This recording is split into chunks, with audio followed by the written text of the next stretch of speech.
আসসালামু আলাইকুম সুপ্রিয় শিক্ষার্থীবৃন্দ, আশা করি সবাই আল্লাহর রহমতে সুস্থ এবং স্বাভাবিক আছেন। আমরা প্রাইমারি শিক্ষক নিয়োগ পরীক্ষার গণিতের চূড়ান্ত সাজেশনের একটি পর্ব শেষ করে ফেলেছি। আজকে আমরা গণিতের চূড়ান্ত সাজেশনের দ্বিতীয় পর্বটি শুরু করতে যাচ্ছি।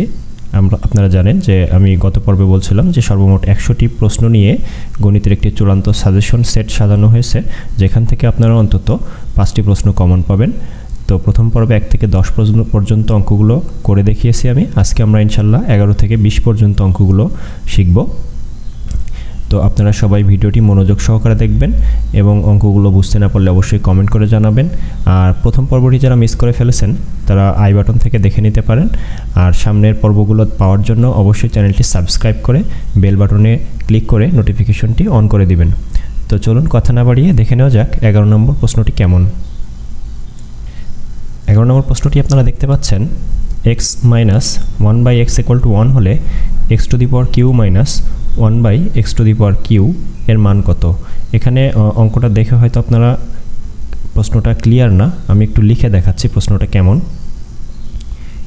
x মাইনাস 1/x = 1, এটা যদি হয় তাহলে আমাদের x Q minus 1/x Q এটার মান চাইছে।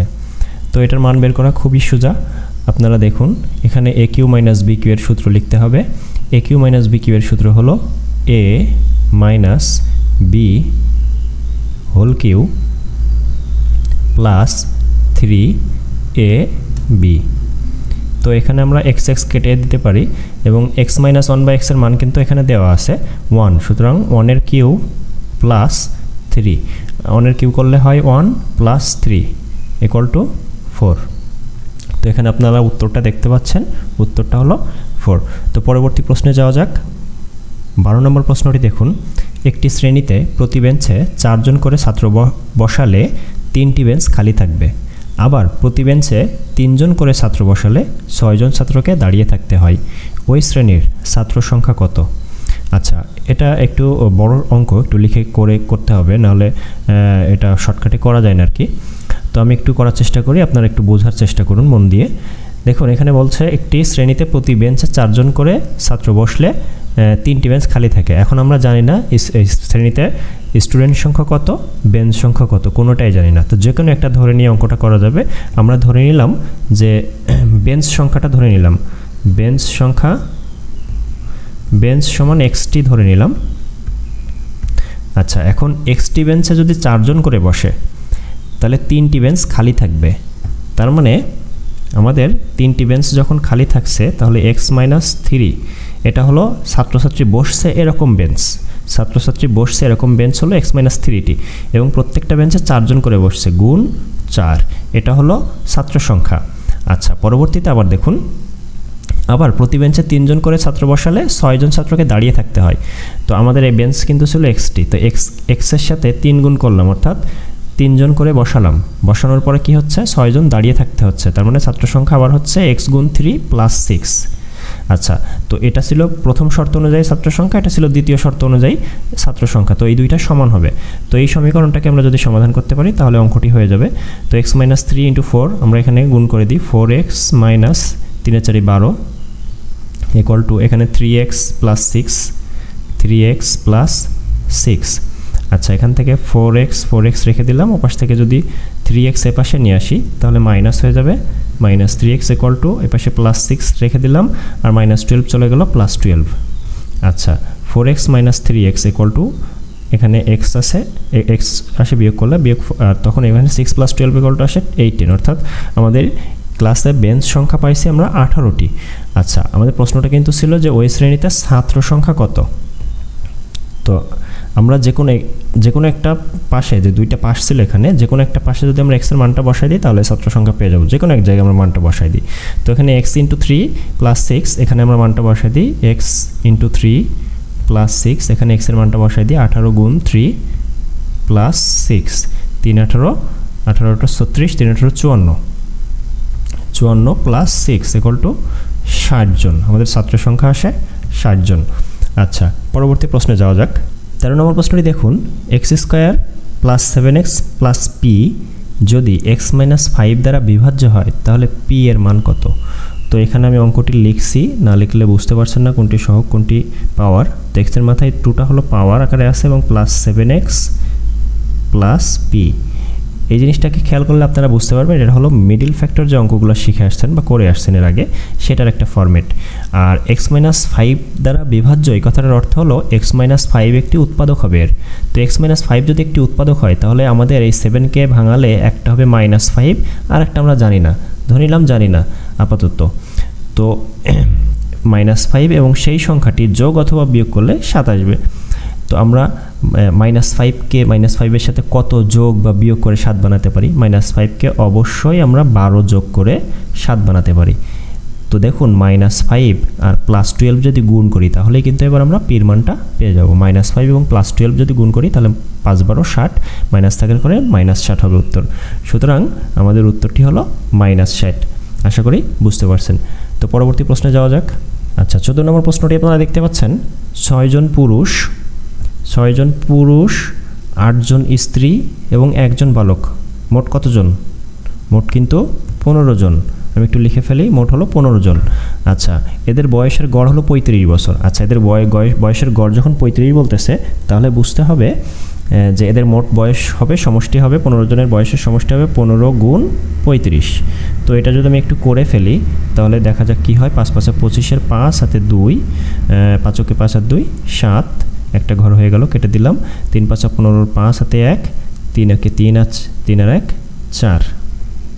আচ্ছা, যদি যোগ করি 5 আসে, 7 5 12, 2 হাতে 1, 4 আর 1 5, 525 হলো মোট 15 জনের বয়সের সমষ্টি। আচ্ছা, পরের লাইনে বলা হচ্ছে পুরুষদের বয়সের গড় 40 বছর। পুরুষ ছিল কয়জন? পুরুষ ছিল 6 জন। 6 জনের বয়সের গড় হলো 40 বছর। তাহলে 6 জনের মোট বয়স হলো 6 গুণ 40 সমান আসে 4 ছক 24, 240। আচ্ছা, তারপরে আবার বলা হচ্ছে স্ত্রী লোকদের বয়সের গড় 34। স্ত্রী ছিল কতজন? 8 জন এবং স্ত্রী লোকদের বয়সের গড় হলো 34 জন। তাহলে মোট বয়স হবে 8 গুণ 34। তো 8 গুণ 34 যদি দেই, 4 8 32-এর 2 হাতে 3, 3 8 24 আর 3 27। আচ্ছা, এবার তাহলে ওই একজন বালক বাদে এটা হলো পুরুষদের বয়সের সমষ্টি আর এটা হলো স্ত্রীদের বয়সের সমষ্টি। তার মানে স্ত্রী আর পুরুষদের বয়সের সমষ্টিটা বের করে ফেলে আমরা এখানে যোগ করে 2 7 আর 4 7 আর 4 11, 1 হাতে 1, 2 আর 1 2 আর 2 4 আর 1 5, 512 হলো আমাদের বালকটা বাদ দিয়ে, শুধু এই বালকের বয়সটা বাদ দিয়ে হলো 512 আর বালক সহ হলো 525। তাহলে বালকের বয়স কত? এখান থেকে এটা যদি বিয়োগ করি তাহলে পাচ্ছি আমরা 13 হলো বালকের বয়স। উত্তরটা 13 বছর। পরবর্তী প্রশ্নে যাওয়া যাক। 15 নম্বর প্রশ্ন দেখুন। 15 নম্বর প্রশ্নে বলা হচ্ছে 40 ডিগ্রি কোণের পূরক কোণ কত? 40 ডিগ্রি কোণের পূরক কোণ কত? আচ্ছা, এখানে একটা জিনিস ক্লিয়ার করে দিই আমি। পূরক যদি বলা হয়, পূরক এই কথাটা যদি থাকে তাহলে কি করবেন আপনারা? 90 থেকে বিয়োগ করবেন, যেটা দেওয়া আছে 40, 90 থেকে 40 বিয়োগ করবেন। 90 থেকে 40 বিয়োগ করলে পাওয়া যায় হলো 50। তাহলে 90 ডিগ্রির পূরক কোণ হলো 50 ডিগ্রি। আচ্ছা, যদি সম্পূরক বলে তখন কি করবেন সেটাও ক্লিয়ার করে দিই। সম্পূরক যদি বলে তাহলে 180 থেকে বিয়োগ করবেন, 180 থেকে। আচ্ছা, যদি প্রশ্নটা এমন হতো 40 ডিগ্রি কোণের সম্পূরক কোণ কত, তখন 180 বিয়োগ 40, তখন আমরা করতাম 140 হলো সম্পূরক কোণ আর পূরক কোণ 50 ডিগ্রি। আচ্ছা, পরবর্তী প্রশ্নে যাওয়া যাক। 16 নম্বর প্রশ্ন আপনারা দেখতে পাচ্ছেন 0 1 2 এবং 3 দ্বারা গঠিত 4 অঙ্কের বৃহত্তম ও ক্ষুদ্রতম সংখ্যার বিয়োগফল কত? আচ্ছা, 4 অঙ্কের বৃহত্তম সংখ্যাটা আমরা আগে লিখে ফেলি। দেখুন, বৃহত্তম সংখ্যা যখন বলবে তখন বড় থেকে ছোট সাজাইতে হবে। তাহলে 4 অঙ্কের বৃহত্তম সংখ্যাটি হবে, আমি লিখে একটু বিস্তারিত করতেছি, আপনার পরীক্ষার হলে কিন্তু এত বিস্তারিত করা লাগবে না। বৃহত্তম সংখ্যাটি হলো 3 2 1 0, কারণ আমি বলছি বৃহত্তম বললে বড় থেকে ছোট সাজাইতে হবে। আচ্ছা, আর ক্ষুদ্রতম হলে কি করতে হবে? দেখুন, এখানে একটা টুইস্ট আছে, যে ভুলটা করবেন আপনারা সেটা যেন না করেন সেটা জানিয়ে দিই। আচ্ছা, ক্ষুদ্রতম যদি বলে তখন কিন্তু ছোট থেকে বড় সাজাইতে হবে। এখন ছোট থেকে যদি বড় সাজাতে যাই তাহলে আমাদের সংখ্যাটা হয় 0 1 2 3। তো শুরুতে শূন্যের কিন্তু আর দাম থাকে না। শুরুতে শূন্যের যখন দাম থাকে না তখন এটা কেটে দিলে হয় 1 2 3। আচ্ছা, এটা কি আর 4 অঙ্কের হলো, মানে 4 ডিজিটের হলো? এখানে 4 অঙ্ক, এই কথাটার অর্থ হলো 4টা ডিজিট থাকবে। তো 0 1 2 3 যদি লিখি, 0 যেহেতু বাদ পড়ে যাচ্ছে যার কারণে 1 2 3 এটা 3 ডিজিটের হয়ে যায়, 4 ডিজিটের হয় না। এ কারণে কি করতে হবে? এই কারণে যদি শুরুতেই শূন্য চলে আসে তাহলে শূন্যটা এক ডিজিট পরে লিখতে হয়, অর্থাৎ এই একের পরে আমরা শূন্যটা লিখে দেবো 1 0 2 3। এটা হলো 4 অঙ্কের ক্ষুদ্রতম সংখ্যা, এই অঙ্কগুলো দিয়ে গঠিত। তাহলে আমাদের ক্ষুদ্রতম সংখ্যাটি হচ্ছে 1 0 2 3। তখন আমরা যদি বিয়োগ করি তাহলে কি পাই দেখা যাক। 3 আছে কত হলে 10 হয়, 7 হলে হাতে 1, 2 এর 1 3, 3 আছে কত হলে 11 হয়, 8 হলে হাতে 1, 0 আর 1 1, 2 আছে 1 আছে কত হলে 2 হয় 1 হলে, আর 1 আছে কত হলে 3 হয় 2 হলে, 2187। আপনারা দেখতে পাচ্ছেন 2187, এটা হলো উত্তর। পরবর্তী প্রশ্নে যাওয়া যাক। শিক্ষার্থীবৃন্দ 17 নম্বর প্রশ্ন আপনারা দেখতে পাচ্ছেন, একটি ত্রিভুজের 3টি বাহুর দৈর্ঘ্য 4 5 ও 3, ত্রিভুজটির ক্ষেত্রফল কত? 4 5 3। গত পর্বের একটি ভিডিওতে আমি আপনাদেরকে বলছিলাম সমকোণী ত্রিভুজের বাহুগুলোর অনুপাতের ভিতরে একটা ছিল কিন্তু 3 4 5। 3 4 5, 5 4 3, 4 5 3 যেভাবেই থাকুক না কেন, যেভাবেই থাকুক বুঝতে হবে এটা কী ধরনের ত্রিভুজ। ওইটা হলো একটা সমকোণী ত্রিভুজ।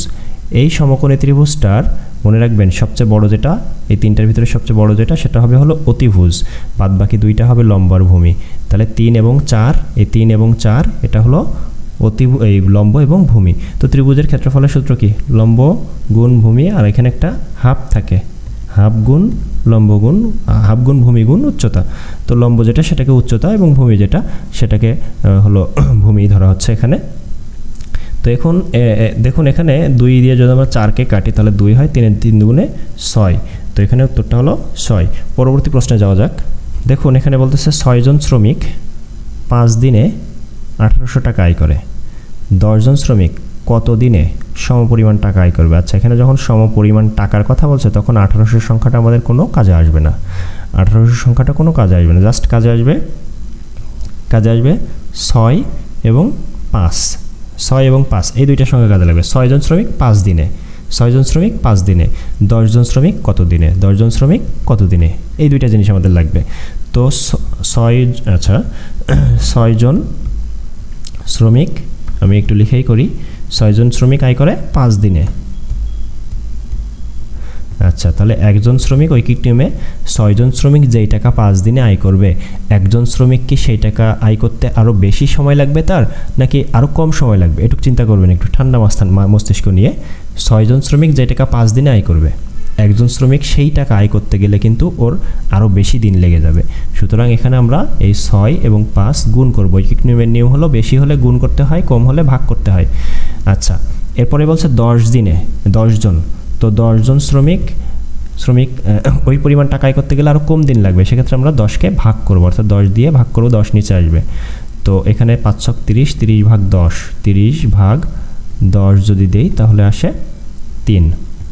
উত্তরটা হলো 3 দিনে। 19 নম্বর প্রশ্নে যাওয়া যাক।